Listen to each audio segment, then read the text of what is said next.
अगर general ticket लेकर sleeper में चढ़ गए तो टीटी कितना लेगा फाइन, जाने क्या है नियम। तो भारतीय रेलवे देश का सबसे सस्ता और आरामदायक साधन में से एक है, लेकिन कई बार इमरजेंसी में कहीं जाना पड़ जाए तो कंफर्म टिकट नहीं मिल पाता। ऐसे में आज जानेंगे कि क्या यात्री जनरल टिकट लेकर स्लीपर क्लास में सफर कर सकता है। तो आइए इसके बारे में जानते हैं। रेलवे आपको यात्रा के लिए कई सुविधाएं देता है, ऐसे में कई ऐसी स्थिति है तो आप जनरल टिकट लेकर स्लीपर में यात्रा कर सकते हैं। हालांकि इसकी कुछ शर्तें हैं।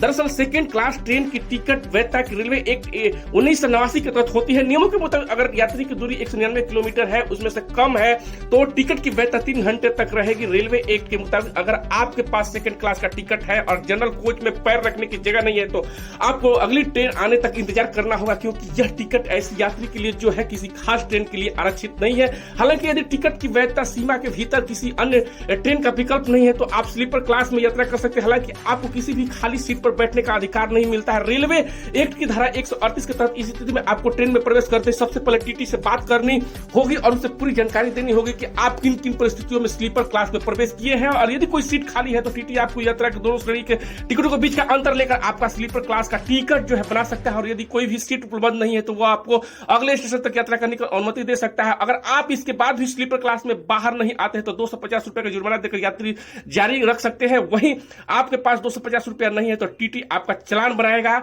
और आपको बाद में कोर्ट में जमा करेगा।